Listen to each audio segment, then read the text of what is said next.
السلام علیکم ورحمۃ اللہ وبرکاتہ۔ امید ہے آپ لوگ خیریت سے ہوں گے۔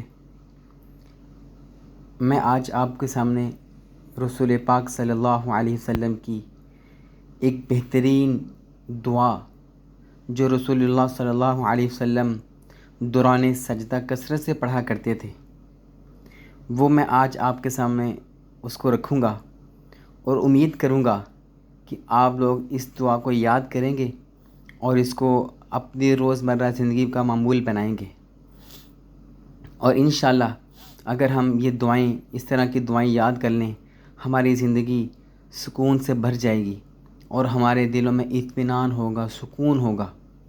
میں آپ کو دعا پڑھ کے بتاتا ہوں۔ یہ میں نے دعا خود لکھی ہے اور میں آپ کو سنا دیتا ہوں۔ یا مقلب القلوب ثبت قلبی علی دینک۔ یہ جامع ترمذی کی حدیث میں یہ موجود ہے دعا،